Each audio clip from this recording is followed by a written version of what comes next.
अस्सलाम वालेकुम नाज़रीन, मैं हूं अरसलान खोखर। आप देख रहे हैं प्रोग्राम तेजी मंदी स्टॉक मार्केट से। स्टॉक मार्केट की सूरत हाल के साथ साथ मईशत की सूरत हाल, कारोबार पर भी आज बात होगी, आने वाले बजट पर भी बात करेंगे और फिर जो ज़राअत की सूरत हाल टिड्डी दल के हवाले से बनी है उस पर भी बात करेंगे। महंगाई है, पेट्रोलियम मसनूआत की कीमतें एक बार फिर कम होने जा रही हैं, लेकिन उसका कोई असर महंगाई पर नहीं पड़ रहा। इंटरेस्ट रेट यानी मॉनेटरी पॉलिसी जिसकी बात करते हैं वो अब डबल फिगर से नीचे आ चुकी, लेकिन उसका भी कोई खातिर ख्वाह असर महंगाई पर नहीं पड़ा। डॉलर अपनी जगह मौजूद 160 से ऊपर की परवाज भर रहा है। स्टॉक मार्केट एक खास मदार में घूम रही है जो कि 33,000 34,000 पॉइंट्स के बीच का मदार है। इससे ऊपर नहीं जा रही स्टॉक मार्केट। वजूहात बहुत सारी हो सकती हैं, उसमें कोरोना एक वजह है, लेकिन कोरोना से पहले भी सूरत हाल कोई बहुत खातिर खा बेहतर नहीं थी। अब बेहतरी की जानिब जाने की कोई गुंजाइश मौजूद है। आने वाले बजट में क्या रिलीफ मिल सकता है, कौन सी इंडस्ट्री बेहतर तरीके से रिवाइव कर सकती है, एक्सपोर्ट्स के मसाइल अपनी जगह पर मौजूद हैं, ज़राअत से रिलेटेड एक्सपोर्ट्स के मसाइल अपनी जगह पर मौजूद हैं।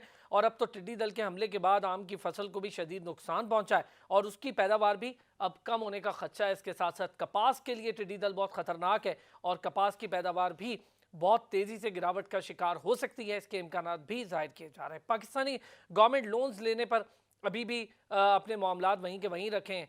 फॉरेन एक्सचेंज रिजर्व्स में गिरावट आ रही है। फिर जो ज़र मुबादला के ज़खायर यानी हमारे जो फॉरेन एक्सचेंज रिजर्व्स के बाहर के साथ मुआहदे और फिर उसके तहत जो पेमेंट्स होती हैं उसमें भी एक बड़ा इशू मौजूद है। सबूर मलिक साहब Rawalpindi chamber of commerce and industry के प्रेसिडेंट हैं, उन्होंने हमें ज्वाइन किया है। उनके साथ साथ फ़हीम सरदार साहब हमारे साथ मौजूद होंगे। मैनेजिंग डायरेक्टर टेंजेंट भी हैं, माहिर मुआशियात भी हैं, ऑथर भी हैं। बहुत सारी ऐसी चीज़ें हैं नाज़रीन बजट में, अगर जिसको देखा जाए तो गरीब आदमी के लिए कहीं रिलीफ लगता है लेकिन कहीं नहीं भी लगता। क्या एदाद शुमार का गोरख धंधा है या फिर बजट में बेहतरी की सूरत कोई ना कोई निकल सकती है? मैं पहले ज़रा सबूर साहब से इस पर बात करता हूँ। सबूर साहब, सर आने वाले बजट है, फिर हालिया आपने देखा होगा कि ईद के दिनों में जब बाज़ार खुले और मार्केट्स खुली तो बड़ी तेज़ी से रश लगा। महंगाई का भी एक तूफान था लेकिन रश लगा, ताजिर हड़ताल की कॉल्स देते रहे, गवर्नमेंट ने किसी न किसी एसओपी के तहत बहरहाल बाजार खोल दिए। सबूर साहब जी, आपकी आवाज कट गई। जी, मेरी अब आवाज आ रही है सबूर साहब आपको? जी। मैंने कहा सर ताजिर शिकायत भी करते रहे, कहीं पर धमकियां भी देते रहे, हड़ताल की कॉल्स भी आती रहीं, लेकिन बहरहाल बाजार खोल दिए गवर्नमेंट ने और फिर ताजिरों ने बिजनेस भी किया। ईद के चंद अगर हम 7 से 8 दिन की बात करें तो आखिरी 6 से 7 दिन बिजनेस बहुत तेजी से हुआ। उससे पहले 52 डेज ऑलमोस्ट लॉकडाउन भी रहा। अच्छा जी। जी, बिस्मिल्लाह रहमान रहीम। अस्सलाम वालेकुम जी। आप बिल्कुल सही कह रहे हैं कि कोरोना वायरस की वजह से जो लॉकडाउन रहा उसमें काफ़ी जो बिजनेस कम्युनिटी है, स्पेशली जो ताजिर बरादरी है, उसको काफ़ी इश्यूज का सामना रहा और गवर्नमेंट के साथ ये हम काफ़ी नेगोशिएट करते रहे कि बाज़ारों को खोला जाए और जब बाज़ार खोलेंगे तो एक सर्टेन एसओपीज़ के साथ खोलेंगे। देखें, इसमें एक बहुत बड़ी चीज़ जो देखने वाली है, इन एसओपीज़ को टू सम एक्सटेंट जो है वो ताजिरों ने तो फॉलो किया, मगर जो हमारे अवाम है उन्होंने इसको टोटली रिजेक्ट कर दिया और वो घरों से ऐसे निकले जैसे शायद कोरोना वायरस खत्म हो गया है। उनका जो एक एटीट्यूड था और टुवर्ड्स कोरोना वायरस, मेरा ख्याल है कौम इसको बिल्कुल सीरियसली नहीं ले रही और ये बहुत खतरनाक सिचुएशन है। और आपके तवज्जो से मेरी ये रिक्वेस्ट होगी अपने तमाम फैमिलीज के से लोगों से, आवाम से, कि प्लीज इसको सीरियसली लें। ये एक बहुत बड़ा पैंडेमिक है और हम इसकी जद में बड़ी तेजी से आ रहे हैं। इसकी स्पाइक जो है इस वक्त वो तेजी से बढ़ा है और इस वक्त ये हमारे लोगों को बहुत तेजी से फैल रहा है, तो इसको कंट्रोल करने की जरूरत है जी। और जहां तक महंगाई का ताल्लुक है, देखें महंगाई जरूर हुई है। महंगाई में मैं समझता हूँ कि आप अगर रमजान में ही देख लें तो जो नींबू है वो तकरीबन 600 रुपीज पर केजी तक गया। तो देखिए, मुझे तो गवर्नमेंट की कहीं रिट नजर नहीं आती, कोई मुझे यहाँ पे मार्केट प्राइस कंट्रोल कमेटी जो हैं वो अफाल नजर नहीं आई, कोई हमें डिस्ट्रिक्ट एडमिनिस्ट्रेशन की तरफ से कोई स्टेप्स नहीं लिए गए। इससे पहले आप देख लें जैसे टमाटर है वो 400 रुपए किलो तक गया, वो खुद अपनी प्राइस पे वापस आ गया। मगर उसमें गवर्नमेंट ने कोई रोल प्ले नहीं किया। देखिए, government has to put its foot down. Government को इन चीजों को इंश्योर करना पड़ेगा। जो अगर ये कहना कि डायरेक्ट जो दुकानदार है वो प्रॉफिट कमा गया, ये गलत होगा। जो पीछे स्टॉक होल्डर्स बैठे हैं और जो चीजों को होल्ड करके बैठे हैं, उनका इसमें बहुत बड़ा रोल है। और मैं समझता हूँ कि गवर्नमेंट को इस चीज को टेकअप करना चाहिए और हम पूरी तरह गवर्नमेंट को इस चीज में सपोर्ट करेंगे। जो जखीरा अंदोजी कर रहे हैं, हम इंशाल्लाह उनके अगेंस्ट हैं, वो हम में से नहीं है। और हम उनके अगेंस्ट अगर गवर्नमेंट कोई एक्शन लेती है तो हम खुली तौर पे गवर्नमेंट को इंशाल्लाह सपोर्ट करेंगे। बिल्कुल ठीक हो गया। मैं ज़रा सबूर साहब आपके पास आता हूँ, एक सवाल ज़रा फ़हीम साहब से, फिर वापस आता हूँ। कुछ आप ताजरों के हवाले से बात कर रहे हैं, मैं उस पर एक सवाल भी आपसे, लेकिन पहले फ़हीम साहब। सर, 33,931 पर मार्केट है और 235 पॉइंट्स बेटरमेंट है, 0.7% की बेहतरी है मार्केट में। लेकिन सर, कैपिटलाइजेशन 61 अरब रुपए का इजाफे के साथ 6,499 अरब रुपए पर पहुंची है। सर, मार्केट के खास मदार में नहीं घूमती देख रहे हैं आप स्टॉक मार्केट को? अगर देखें तो 33, 34,000 और फिर वापस 28, 29, 30,000, बस इसी के इर्द गिर्द कहीं घूम रही है। जी हाँ, बहुत शुक्रिया। असल में ये घूमती रहेगी इसी तरह, क्योंकि उसको फ्रेश ट्रिगर्स चाहिए और बहुत ज़्यादा इवेंट्स हो चुके हैं जो उसके एम्बिट से बाहर थे, जिनका उस पर असर पड़ता है। अभी बुनियादी बात यह है कि स्टॉक मार्केट जो है वो जो है ना, उसको एक स्टेबल एनवायरनमेंट भी चाहिए होती है। अभी ठीक है, इंटरेस्ट रेट कम हुए, जैसे मैं पता नहीं 1.5 साल से 2 साल से मैं कह रहा हूँ कि इंटरेस्ट रेट कम होने चाहिए। 8% पे आ गए, बहुत अच्छी बात है। जो तेल की कीमत है वो भी कम हो गई है, वो भी अच्छी बात है मुल्क की इकोनॉमी के लिए। लेकिन जो अभी सेंटिमेंट है ना, जो हमेशा मैं आपसे कहता हूँ कि इसका सेंटिमेंट जो है मार्केट का, वो भी जरा मेरे ख्याल है सेटल बिल्कुल भी नहीं हुआ।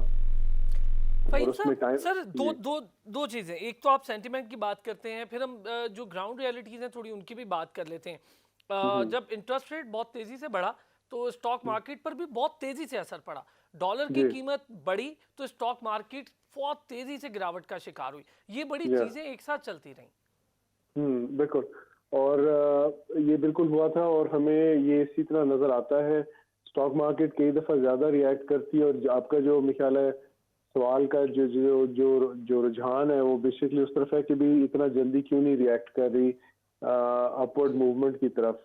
तो उसमें पहली बात तो ये है कि जो वॉल्यूम्स हैं वो थोड़े बेहतर हो रहे हैं, लेकिन जितने होने चाहिए थे शायद उतने नहीं है। अच्छा फ़हीम साहब, मैं चाहूंगा आप अपनी बात कंटिन्यू करें। उससे पहले स्टूडियो में हमें ज्वाइन कर लिया नईम रहमान अवान साहब ने।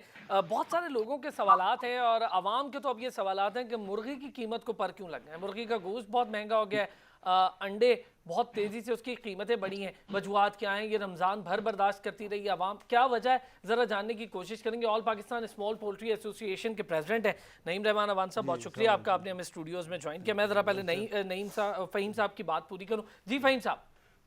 जी, मैं वो आपसे कह रहा था कि स्टॉक मार्केट ने इतनी जोर से उतनी ही सेंसिटिविटी से रिस्पॉन्ड नहीं किया जो गिरते हुए तेल की कीमत पे और गिरते हुए इंटरेस्ट रेट पे वो करेगी। उसमें थोड़ा सा टाइम लग सकता है। उसकी बुनियादी वजह सिर्फ ये है कि अभी जो सेंटिमेंट है वो सेटल नहीं हुआ।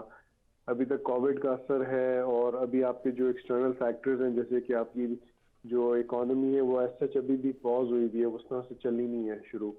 तो अभी थोड़ा सा टाइम चाहिए, लेकिन ये है कि बाकी फंडामेंटल्स जो है वो सही ठीक डायरेक्शन में जा रहे हैं और उसमें फिर उम्मीद यही है कि वो बेहतरी आएगी। सर, एससीसीपी का रोल कैसे देखा आपने इस तमाम तर सूरत हाल में?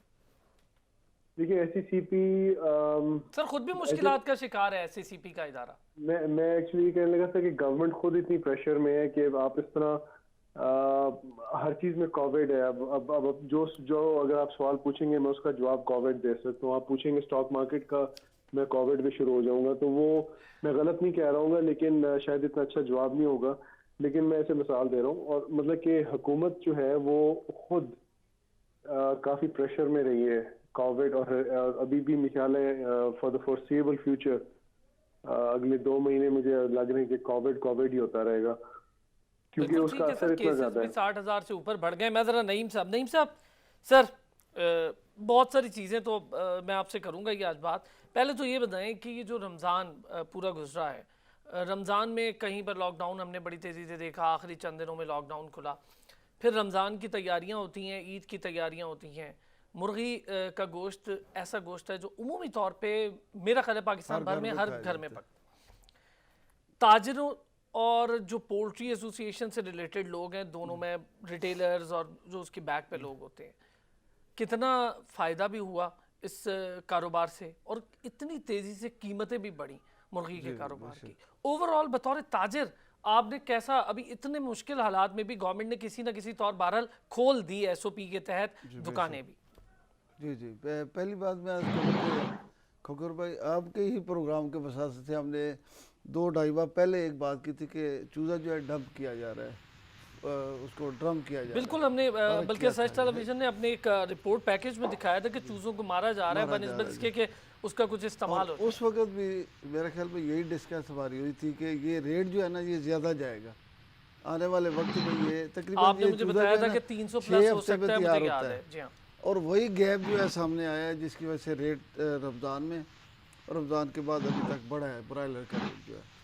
तो यकीनी तौर पर इसका असर इसलिए पड़ा है क्योंकि फार्मर ने चूज़ा नहीं डाला, क्योंकि मुसलसल वो लॉस कर रहा था, उसके पास पैसे ख़त्म हो गए। उसकी वजह से ये है कि चूज़े को ख़त्म करना पड़ा, जिसकी वजह से आगे आके गैप बन गया।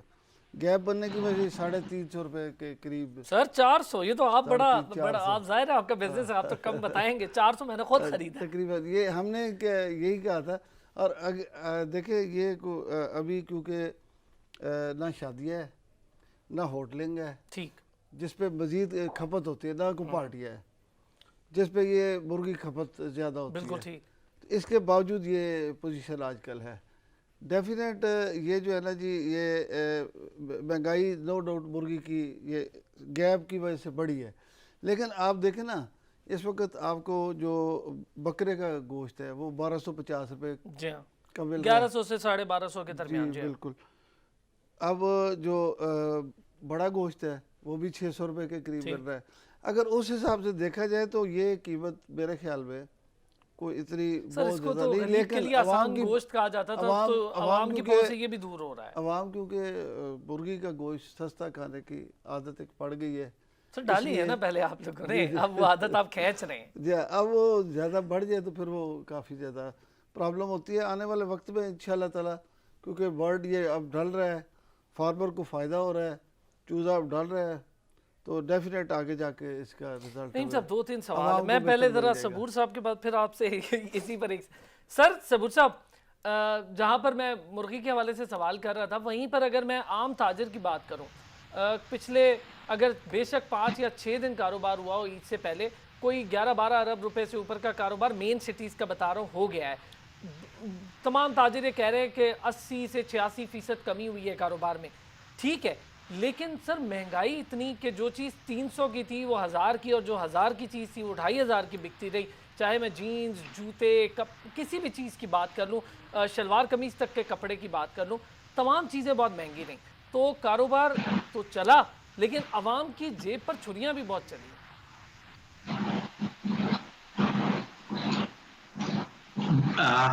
बेसिकली ये देखें ना जी, ये मेन जो डिमांड और सप्लाई है ये एकदम लोगों के जो बिल्कुल ब्लॉक किया गया, और एकदम लोग जब बाहर निकले हैं तो ये रीजन एक वो भी था। क्योंकि आप देखें ना, जैसे जैसे हमने गारमेंट्स की और शूज की बात की, तो गारमेंट जो है वो ज्यादा हमारा लाहौर और कराची की तरफ से आता है, ट्रांसपोर्ट बंद थी और हमारे पास वो ताजिरों के पास वो चीजें अवेलेबल नहीं थी, क्योंकि हमारे पास सप्लाई जो थी वो पीछे से रुकी हुई थी। और मैं समझता हूँ कि इसमें बहुत बड़े एक जो रीजन हो गया वो हमारा डिमांड और सप्लाई को मैच करना जो था वो हमारे लिए मुश्किल था। और आप वैसे भी देखें कि जो ताजिर बरादरी है, हम लोगों ने तो काफी कोशिश की कि इस चीज को कंट्रोल किया जाए, बट लोगों का जो एकदम हजूम निकला है और लोगों ने शॉपिंग की तरफ गए हैं। हालांकि बहुत लोगों को ये गवर्नमेंट की तरफ से भी कहा गया, हमने भी रिक्वेस्ट की कि ये सादगी से ईद मनाई जाए और लोगों अपने घरों में रहे, मगर अनफॉर्चुनेटली किसी ने हमारी बातों को सुना नहीं जी। और हम एन वक्त पे जो है, क्योंकि शॉप्स बंद रही, उस वजह से ये चीजें जो है ये कंट्रोल भी नहीं हो सकी थी। अच्छा सबूर साहब, ठीक कंट्रोल नहीं हो सकी, लेकिन उसके बावजूद महंगाई वाली बात मैं अपनी मतलब आपने जो चीज़ें खरीद के रखी हो, ताजिरों ने खरीद के रखी हो, वो चीज़ उतने की तो खरीद के नहीं रखी होगी जितने की बेची गई। 200% मुनाफा भी कमाया गया। क्या थोड़ी सी ज्यादती नहीं है आवाम के साथ? नहीं, मैं समझता हूँ जी कि अगर ये बिल्कुल ज्यादती है। और देखें, इसमें थोड़ा सा अगर मैं बाजार जाता हूँ शॉपिंग करने के लिए और मैं देखता हूँ कि चीज़ों की प्राइसेस इतनी ज़्यादा बढ़ी हुई हैं, तो मुझे अपने आप को रोकना चाहिए कि मैं वो चीज़ें मत लूँ। एक मैसेज दूँ कि नहीं भाई, ये ओवर प्राइसिंग हो रही है और मैं ये चीज़ देने को तैयार ही नहीं हूँ। एक्चुअली देखें, हमारे अभी जैसे मुर्गी की बात हो रही है, ये बड़े दिनों से पहले से शोर मचा हुआ था कि देखें जी, जो चूजा है वो ड्रम हो रहा है और ये सिचुएशन क्रिएट होगी। अब अगर ये वक्त आ गया है और सप्लाई, फिर वही डिमांड और सप्लाई वाला मसला है। और देखें, इस वक्त पीछे जो है बर्ड अवेलेबल नहीं है, तो अब इसमें आप पोल्ट्री को तो ब्लेम नहीं कर सकते। वो तो बड़े अरसे से शोर मचा रहे थे कि इसको कोई बेल आउट प्लान होना चाहिए और उनको सपोर्ट करनी चाहिए। अगर उस वक्त उनको सपोर्ट की जाती और चूजा अगर ड्रम ना होता, आज देखें चिकन की ये सिचुएशन ना होती। ये कोई वन साइडेड चीज नहीं है। मैं ये समझता हूं इसमें स्टेक होल्डर्स को बिठा के गवर्नमेंट को ऑन बोर्ड लेना चाहिए और जो वक्त पे चीजों के ऊपर डिसीजन होना चाहिए। अभी आप देख लें कि ये जो टिड्डी दल का इस वक्त सिलसिला चल रहा है, इसके ऊपर इमीडिएटली हमें फोकस करना है। हम एक एग्रीकल्चरल कंट्री है और हमारे पास जो है, अगर खुराक हमारी अपनी होगी, फसल हमारी अच्छी होगी, तो हमारी बचत हो सकती है। अगर खुदा न खास्ता ये फसल खराब हो गई, तो फॉर द कमिंग ईयर जो है हमारे लिए बड़ी प्रॉब्लम्स क्रिएट हो जाएंगी। और इस वक्त अशद जरूरी है कि गवर्नमेंट इमीडिएटली, मैं फिर स्ट्रेस करूंगा कि गवर्नमेंट को इमीडिएटली जितने जिम्मेदार हैं और जितने बड़े स्टेक होल्डर्स हैं, इनको ऑन बोर्ड लेना चाहिए, इसके सोल्यूशन निकालना चाहिए और इमीडिएटली टिड्डी दल के अगेंस्ट एक्शन लेना चाहिए। देखें, ये पॉइंट स्कोरिंग का टाइम नहीं है। इस वक्त अशद जरूरी है कि all stake holders should sit together, सर जोड़ के बैठ जाएं। और जो इस वक्त पूरी दुनिया के जो देखें, हर इकोनॉमी, दुनिया की बड़ी से बड़ी इकोनॉमी इस वक्त अपने बिल्कुल रिसेशन की तरफ जा रही है और तबाही की तरफ जा रही है। This is the time we should sit together. We should forget कि मैं कौन सी पार्टी का हूं, मैं सेंटर में हूं या मैं प्रोविंस में हूं। हमें बैठ के एक लायबल बनाना है और हमें क्लियर पॉलिसीज बनानी है और उनको इम्प्लीमेंट करना चाहिए। अभी आप अगर इस वक्त देखें तो ताजिर बरादरी में, दुकानदारों में एक एक कंफ्यूजन है। हमें ये नहीं पता कि क्या सैटरडे संडे को दुकानें खुलनी है या बंद होनी है। अभी तक पंजाब गवर्नमेंट की तरफ से कोई इसके लिए कोई नोटिफिकेशन नहीं आया। इस्लामाबाद ने जो है एक 24 किलोमीटर पे सेंट्रल गवर्नमेंट जो है, उन्होंने अपने जो नोटिफिकेशन दिया है वो 9 बजे से लेके 7 बजे तक दुकानें खोल रहे हैं और संडे की छुट्टी कर रहे हैं। वेयर पंजाब में आपने 9 से 5 का टाइम रखा है और 3 दिन की आप छुट्टी कर रहे हैं। अगर आप, जैसे आप खुद माशाल्लाह पिंडी हाइट है, आपको मालूम है आईजीएपी प्रिंसिपल रोड जो है उसके एक तरफ इस्लामाबाद है और एक तरफ अगर आप राइट साइड पे आ जाएं तो पिंडी है। कैसे मुमकिन है कि पिंडी में जो राइट साइड पे, right side of the road जो है, वो दुकानें जो हैं वो 5 बजे तक खुले और उसी रोड के ऊपर जो अक्रॉस द रोड दुकान है वो 7 बजे तक खुले और वो हफ्ते में एक दिन छुट्टी करे और लेफ्ट साइड वाला जो है वो हफ्ते में 3 छुट्टियां करे। ये कैसे मुमकिन है? कैसे कारोबार चल सकते हैं? गवर्नमेंट खुद ही ऐसे चीजें क्रिएट कर रही है, कंफ्यूजन क्रिएट कर रही है कि जो पॉसिबल ही नहीं है इन चीजों को लेके चलना। मेरी गवर्नमेंट से रिक्वेस्ट होगी, ये पूरे पाकिस्तान की एक यूनिफॉर्म पॉलिसी आनी चाहिए। वी डोंट वांट के सिंध, पंजाब, बलोचिस्तान, केपी के अपनी अपनी पॉलिसीज दें। मैं वो अच्छा इस पे तो सबूर साहब ये तो बड़ा डिस्कशन पॉइंट है, अभी इस पे आना है मैंने कि तमाम सूबे अपने अपने हिसाब से मुख्तलिफ पॉलिसीज़ तो वज़ा कर रहे हैं, लेकिन वफाक अपनी पॉलिसीज़ मुख्तलिफ वज़ा कर रहा है। आपने बड़े अच्छी मिसाल दे दी कि एक सड़क के पार 5 बजे तक और सड़क के दूसरे पार दुकानें 7 बजे तक खुली हो, कैसे मुमकिन है? फ़हीम साहब सर, मैं चाह रहा था कि थोड़ा सा दीगर डिस्कशन से इस पर आऊँ, तो आपसे मैं चाह रहा हूँ कि आपसे मैं ये सर, हम स्टॉक मार्केट और फिर जो कमोडिटी मार्केट है, दोनों का मुवाजना करते हैं सेफ इन्वेस्टमेंट के लिए लोगों को हौसला देना, लोगों को अवेयरनेस देना, ये मेरा ख्याल है ये ऐसा पीरियड था कोरोना का और अभी भी चल रहा है कि इसमें ये समझाना कि सेफ इन्वेस्टमेंट क्या चीज़ है, कैसे की जा सकती है। तो कमोडिटी मार्केट बेहतर लगती है लोगों को। मैंने खुद कई लोगों से बात करके देखा, लोग कहते हैं यार चीज़ें खरीदो बेचो बेहतर है बनिस्बत इसके कि स्टॉक मार्केट में लोगों का डर बैठ गया सर। जिन्होंने महंगे महंगे शेयर्स खरीदे थे वो तेज़ी से गिरे हैं, फिर हुकूमती कर्जे बड़ी तेज़ी से बढ़ रहे हैं। मैं अगर अभी 8 मई 2020 तक की बात करूं तो बजट सपोर्ट की मद में 85 बिलियन रुपीस का कर्ज ले लिया गवर्नमेंट ने। जी अच्छा, जहाँ तक सेफ इन्वेस्टमेंट का ताल्लुक है, स्टॉक मार्केट को अगर लोग थोड़ा सा ट्रिकी समझ रहे हैं तो वो भी उनको कमोडिटी मार्केट का शायद अंदाजा नहीं है, और वो भी फ्यूचर्स की जो मार्केट होती है वो बहुत रिस्की होती है।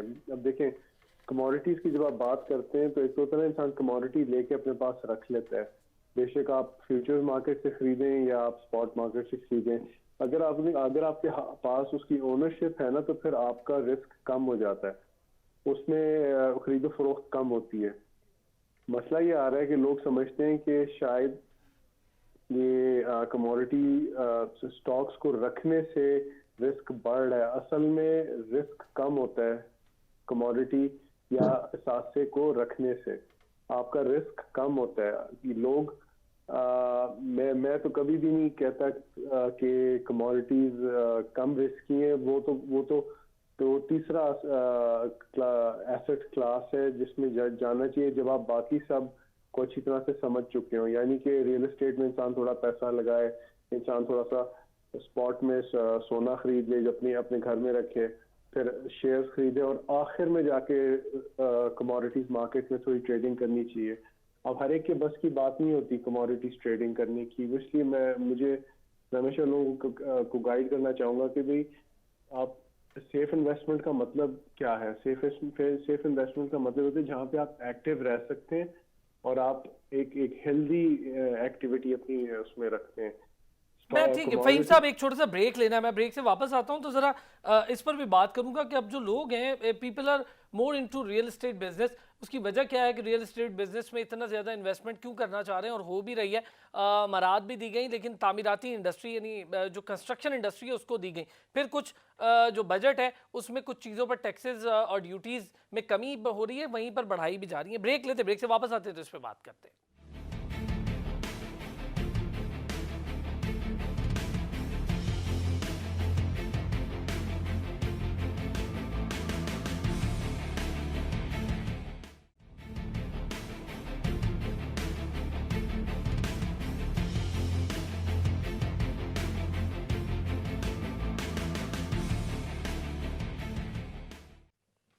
Welcome back. और ब्रेक पर जाने से पहले ज़रा काफ़ी गर्मा गर्मी हो गई इस बात पे कि ताजिर क्या चाह रहे हैं, आवाम क्या चाह रही है, महंगाई की वजूहात क्या है, इस पर बात कर भी रहे थे। गवर्नमेंट के बहुत ज़्यादा लोन्स है उस पर बात करें, आने वाले बजट पर भी बात करते हैं। फ़हीम सरदार साहब हमारे साथ मौजूद हैं, हमारे मौशियात सदर Rawalpindi chamber of commerce and industry. Sabur Malik sahab भी मौजूद हैं स्टूडियोज़ में, नईम रहमान अवान साहब मेरे साथ मौजूद हैं। फ़हीम साहब, सर आवाज़ आ रही है? फ़हीम साहब जी, आपको आवाज़ आ रही है मेरी? जी बिल्कुल आ रही है। फ़हीम साहब, दो तीन चीज़ें सर, क्या करंट अकाउंट डेफिसिट उसके खसारे में 31% कमी हुई है, ये अच्छी खबर है अवाम के लिए? अगर हुई है तो लोन्स का बढ़ना क्या इससे कोई मिलता जुलती बात है, कोई डायरेक्ट प्रोपोर्शन है इसकी?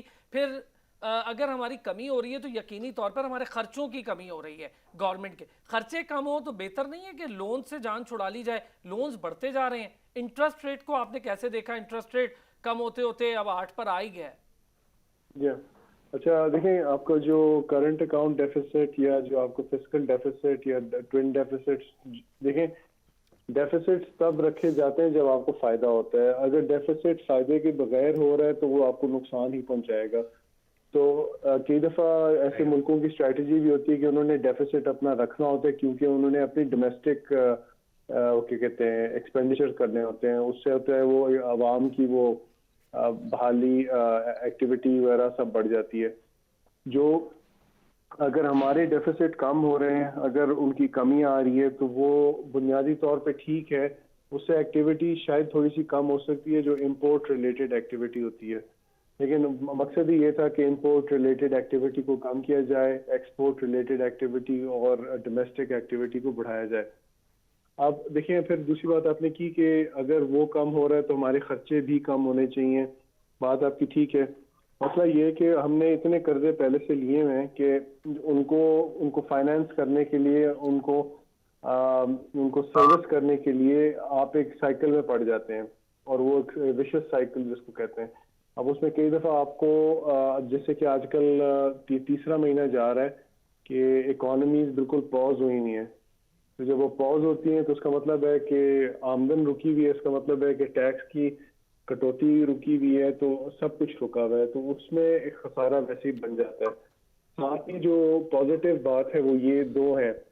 नंबर वन कि रेमिटेंसेस तकरीबन स्टेबल रहे, लेकिन जो तेल की कीमत है वो काफ़ी कम हो गई थी। अब वो तेल की कीमत जब कम होती है तो उसमें आपकी सेविंग बढ़ती है। जब सेविंग बढ़ती है तो उससे आपके जो यही डेफिसिट्स वगैरह जो हैं इनको आप कम से कम मैनेज कर सकते हैं ज़्यादा आसानी से। जितने सेविंग होगी डेफिसिट से, मुझे लगता है कि उससे काफ़ी मदद हो जाएगी हमारे जो हमारी सेविंग होगी इसमें ऑयल की इंपोर्ट से, उससे आपकी डेफिसिट्स की फाइनेंसिंग काफ़ी हद तक हो सकेगी। ठीक है, यानी डेफर्ड पेमेंट्स में हमें कुछ आसानी हो सकती है। सबूर साहब, सर ऑयल की बात हो रही है तो मैं पेट्रोलियम मसनूआत की कीमतों में कमी हुई, आवाम को थोड़ा रिलीफ मिला, लेकिन लेट मिला, काफ़ी लंबे अरसे से कमी जारी थी, बहरहाल मिला। अभी फिर एक रिलीफ की तरफ जा रहे हैं, लेकिन सर बिजली के बिल, गैस के बिल आसमान को छू रहे हैं। अगर आपको खुद भी अंदाज़ा हो तो घरों तक के बिल बहुत ज़्यादा आए हैं, गैस के भी और बिजली के भी। किस किस्म का फ़ायदा आवाम को मिल रहा है सर? महंगाई कम नहीं हो रही, चीज़ों की कीमतें कम नहीं हो रही, चूँकि ट्रांसपोर्ट बंद है तो उसकी वजह से कहा जा रहा है कि कोई फ़ायदा नहीं पेट्रोल की कीमत कम होने का। जी बिल्कुल, देखें इस वक्त अवाम को किसी भी कोई रिलीफ जो है वो पास ऑन नहीं हो रही। बातें हो रही हैं इस वक्त, गवर्नमेंट के पैकेजेस भी जो हैं वो ज़रूर आए हैं, उनको हमने अप्रिशिएट भी किया है, गवर्नमेंट ने अच्छे इकदाम लिए हैं, बट उसी तरह गरीब आदमी को बेनिफिट्स नहीं पहुंच रहे। देखें, आपकी पेट्रोल की प्राइसेस ज़रूर कम हुई हैं, आपने ट्रांसपोर्ट को भी आप ले लें। देखिए, बेसिक पॉलिसीज जो हैं वो मैं समझता हूं कि उनमें प्रॉब्लम है। बंद कमरों में बैठ के बातें हो रही हैं, बंद कमरों में बैठ के पॉलिसीज बनती हैं, स्टेक होल्डर्स को ऑन बोर्ड नहीं लिया जाता। मुझे समझ नहीं आती, अभी ट्रांसपोर्टर्स जो हैं उनको कहा गया है कि जी अगर आप जीटी रोड पे जाते हैं तो जीटी रोड पे आप पूरा लोड लेके जाएंगे, और अगर आप मोटरवे पे जाएंगे तो आप 40 के बजाय 25 या 28 बंदे बिठाएंगे, और 20% आप जो है वो किराया कम कर दें। जीटी रोड पे इसका मतलब है कि कोरोना वायरस है और मोटरवे पे कोरोना वायरस नहीं है। अगर आप एसओपीज बना रहे हैं कि आपने एक सीट छोड़ के एक मुसाफिर बिठाना है और साथ आप कह रहे हैं कि 20% किराए कम कर दें, ये ना इंसाफी है। स्टेक होल्डर्स को बिठा के पॉलिसी बननी चाहिए। अगर ये पॉलिसी ठीक है तो जहाजों के किराए क्यों इतने बढ़ गए? आप जहाजों में भी तो यही चीज को फॉलो कर रहे हैं एयरलाइंस को कि जी एक सीट छोड़ के अगर एक सीट बैठेंगे तो किराया बढ़ गया।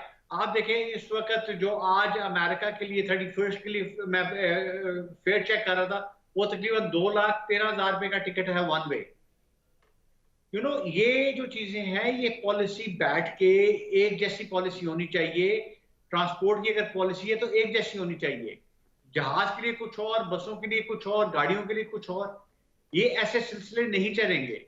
स्वाइस इसके कि ये एक कंफ्यूजन क्रिएट हो रहा है। मेरी गवर्नमेंट से रिक्वेस्ट है कि प्लीज एक यूनिफॉर्म पॉलिसी होनी चाहिए एंड थ्रू आउट पाकिस्तान एक पॉलिसी होनी चाहिए। क्यों हमें बांटा जा रहा है कि पंजाब में कुछ और, सिंध कुछ और, केबी के कुछ और, इस्लामाबाद कुछ और कर रहे हैं? There should be one policy. Prime minister साहब बैठे, चारों जो चीफ मिनिस्टर्स हैं उनको बिठाएं और एक कंसेंसस के साथ एक पॉलिसी लेके आए प्लीज। बिल्कुल ठीक हो गया मैम। ये इसका फायदा जो जितने बड़े मैं समझता हूँ ब्लैकमेलर्स हैं, जितने बड़े जखीरा अंदोज हैं, ये उसका फायदा उठा रहे हैं। आम आदमी से नुकसान में जा रहा है। मेरी रिक्वेस्ट है गवर्नमेंट ऑफ पाकिस्तान से कि प्लीज इसको रिव्यू करें और स्टेक होल्डर्स को ऑन बोर्ड लें और मिलकर पॉलिसीज बनाई जाए प्लीज।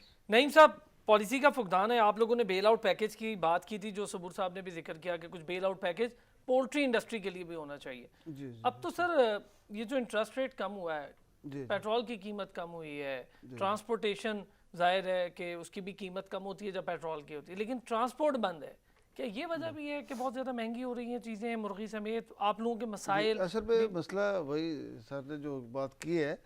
अब देखिए ना, जब आप ये कहेंगे कि 50 की बजाय आपने 25 सवारियाँ बिठा दी है और किराया आपने 20% कम कर रहा है, जब उसको जब देखेगा उसका खर्चा ही नहीं पूरा होगा तो वो कैसे ट्रांसपोर्ट चलाएगा।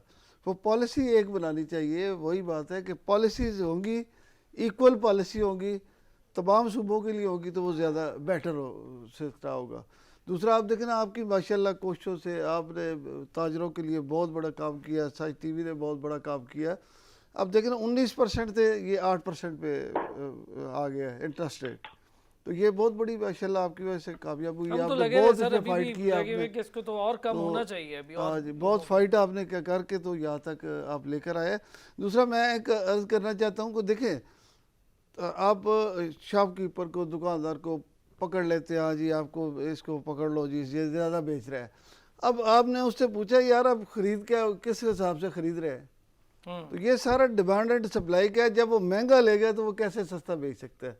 अब इसी तरह मुर्गी का मैं आपको बताऊं कि जब मार्केट रेट है 180 मिसाल तौर पे, तो वो 160 पे 50 पे नहीं बेच सकता। जब उसको मिलेगी 100 रुपये की तो वो 110 की बेच सकता है। तो ये ऊपर नीचे इसलिए होता है कि ताकि मार्केट पीछे से आप कंट्रोल करें कि भाई क्या पीछे से क्या रेट आ रहा है। अब असल में मसला ये हुआ है कि अब मेरे ख्याल में कि ये टाइम पीरियड जो शॉर्ट की है 10 से लेके 5 तक, अगर इसको बढ़ा दिया जाता, इसको आप 12-14 घंटे कर दे तो रश नहीं लगेगा। कोरोना के जो खिलाफ है ना, ये जो कोरोना ज़्यादा आ रहा है आपके, वो ये गैदरिंग की वजह से ठीक है, रश की वजह से, रश की वजह से आ रहा है। अब जब आप टाइम बढ़ाएंगे, डेफिनेट हर बंदा ये सोचेगा कि मैं आराम से जाके प्लान टाइम आराम से चीज़ ले लूँगा। अब जब टाइम आपका है 5-6 घंटे या 7 घंटे, उसमें हर बंदा रश में जाता है, वह चीज़ ले लूँ, वह ले लूँ, जिसकी वजह से ये प्रॉब्लम बढ़ता जा रहा है। इसको कंट्रोल करने के लिए या तो इसको बिल्कुल 5 दिन अगर है तो 5 दिन आपको पूरा टाइम दें उनको, दुकानदारों को, ताकि पूरे टाइम पे हर बंदा अपनी चीज़ इजीली जाके ले सके, रश ना पड़े।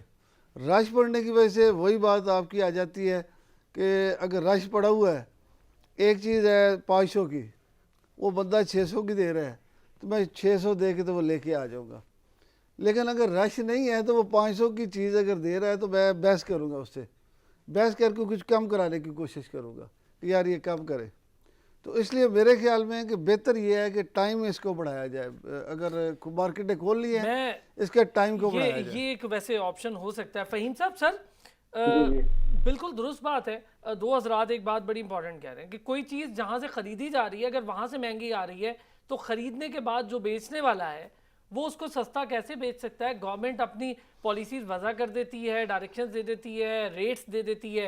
वैसे तो खैर प्राइस कंट्रोल कमेटियाँ ही गायब हैं हर जगह से, लेकिन उसके बावजूद रेट्स दे देती है गवर्नमेंट, लेकिन ये अंदाज़ा नहीं करती कि कितने की चीज़ किसको कितने की मिली और वो फिर आगे कितने की बेच सकता है। अगर उसको 160 की मिली है तो वो 140 की कैसे बेचेगा? उसकी वजह क्या ये भी है कि स्टेक होल्डर्स के साथ बैठा नहीं जा रहा, जो रियल मानों में स्टेक होल्डर्स हैं।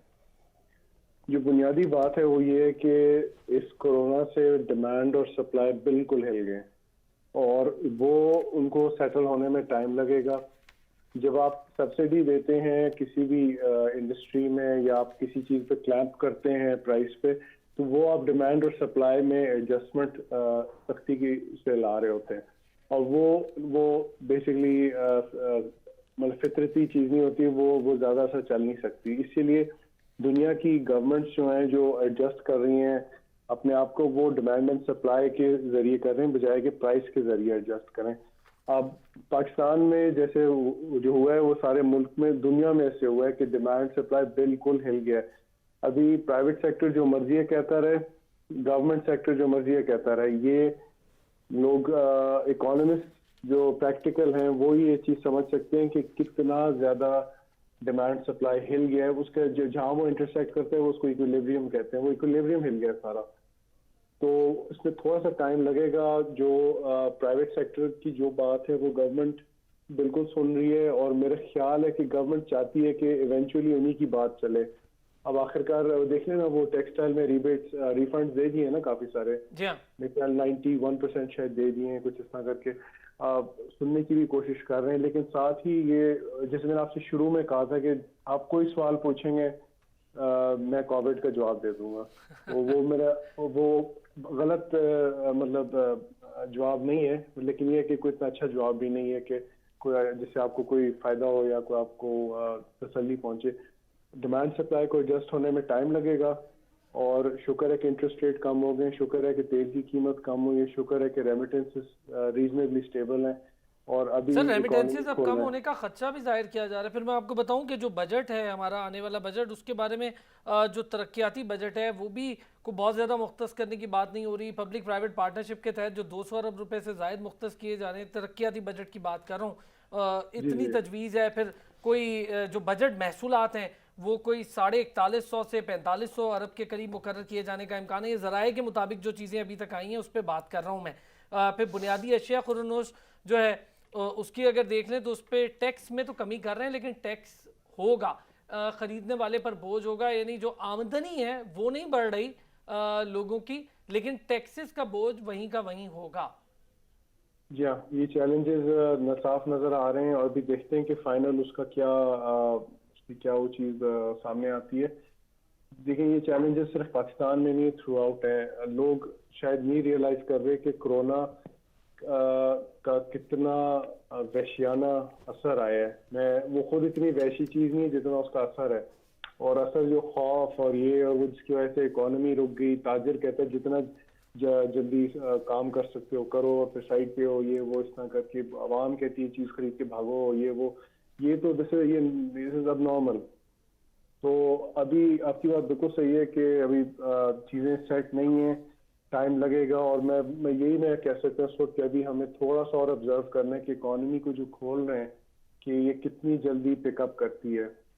हमें नॉर्मलाइजेशन के असरात ढूंढने हैं, हमें एग्जैक्ट फिगर्स की जरूरत नहीं है स्टेज पे। ठीक हो गया सबूर साहब। सर हम ये कह रहे थे कि गवर्नमेंट की जानिब से कुछ चीज़ें सामने आती हैं। गवर्नमेंट कहती है कि हमें कुछ रिलीफ मिला है, कर्ज की वापसी में कुछ ज़रा रिलीफ मिला है, लेकिन सर अगर अभी जो एदादो शुमार हैं, जो स्टेट बैंक के मुताबिक आपको बता रहा हूँ, जो हफ्ते के दौरान के कर्ज़ों की मद 15.61 करोड़ डॉलर की अदायगी की वजह से जो ज़र मुबादला के ज़खायर हैं उसमें 12.62 करोड़ डॉलर की कमी हुई है। यानी हम अभी तक अपनी पेमेंट्स कर भी रहे हैं, हमें कोई बहुत बड़ा रिलीफ नहीं मिला। दूसरी जानिब IMF ये कह रहा है कि आलमी जो मईशत है वो 3% तक सुकड़ेगी, और उस आलमी मईशत में 9 ट्रिलियन लगाने की ज़रूरत है। यानी मजीद कर्ज देने की ज़रूरत है, मुल्कों को मजीद फंसाने की ज़रूरत है। जी बिल्कुल ऐसा ही है। उसमें पाकिस्तान इस वक्त जरूरत कि we should negotiate with IMF and world bank और गवर्नमेंट ऑफ पाकिस्तान। मैं समझता हूँ कि गवर्नमेंट ऑफ पाकिस्तान की जो पॉलिसी टुवर्ड्स ये डोनर रकम है वो ठीक है। गवर्नमेंट अपना पॉजिटिव रोल प्ले कर रही है और वो पेमेंट्स को डेफर कराने की कोशिश कर रही है। हमारी गवर्नमेंट से रिक्वेस्ट होगी कि ना सिर्फ इनको डेफर करवाया जाए बल्कि जो पेमेंट्स हैं इनमें रिलीफ लिया जाए। जो हमने पेमेंट्स करनी है इस वक्त किसी भी मुल्क की कोई मुल्क इस सिचुएशन में नहीं है कि वो अपनी पेमेंट्स कर सके। इस वक्त देखें इसको सस्टेन कर जाना ही बहुत बड़ी बात होगी। हमने 14 मई को ऑल चेंबर प्रेसिडेंट कॉन्फ्रेंस की थी जिसमें 45 प्रेसिडेंट्स ने शिरकत की और FPCCI के वाइस प्रेसिडेंट ने भी शिरकत की और हमने ये जूम के ऊपर अपनी कॉन्फ्रेंस की। इसमें हमने अपने प्रपोजल्स बना के गवर्नमेंट ऑफ पाकिस्तान को दिए हैं। चेयरपर्सन मैम नौशीन के साथ हमारी बड़ी अच्छी मीटिंग हुई, चेयरपर्सन FBR के साथ। She was we were very encouraged कि उन्होंने हमें यकीन दिलाया है कि वो जो इस दफा बजट ला रहे हैं उसमें वो इन चीज़ों को कंसिडर करेंगे। हमने उनको रिक्वेस्ट की है कि जो इस वक्त सबसे बड़ी चीज़ है वो जो जनरल सेल टैक्स है GST को कम किया जाए उसको कम करके 5% तक लाया जाए। ये ऐसा टैक्स है कि जिसकी कमी का डायरेक्ट फायदा जो है वो लोगों को डायरेक्टली पहुंचेगा। ठीक हो गया। मैं बस हमें ये लास्ट कि बहुत ये हम वक्त की कमी है। मैं शुक्रगुजार हैं सबूर कि साहब उन्होंने नईम साहब से एक चीज़ बिल्कुल लास्ट में, नईम साहब बजट से क्या उम्मीदें हैं? बजट मेरे ख्याल में तो उम्मीद अभी आप कुछ नहीं रख सकते, क्योंकि एक तो प्रॉब्लम चल रही है कोरोना की दुनिया पूरी में। ठीक, तो अभी आपको कल की खबर मैं बता सकता हूँ कि 200 अशिया जो है ना उनकी कीमतें बढ़ चुकी है। जी हाँ, बिल्कुल दुरुस्त तो बात है। इसलिए ये चीज़ें देखते हुए तवक्को नहीं कर सकते कि कोई बजट पे हमें आवाम को रिलीफ मिलेगा। रिलीफ मिलेगा, आवाम के लिए रिलीफ ना होने के बराबर है। अब ताजिर और गवर्नमेंट के दरमियान बहुत सारे मामलात हैं, इस पर अपने प्रोग्राम का सिलसिला तो जारी और सारी रह गई। दुआ गो है कि अब आवाम के लिए भी कुछ रिलीफ हो। फ़हीम सरदार साहब बहुत शुक्रिया आपका, सबूर मलिक साहब आपका भी बहुत शुक्रिया, नईम रहमान साहब आपका भी बहुत शुक्रिया। पीर के रोज़ फिर होगी आपसे मुलाकात, अपना ख्याल रखिएगा।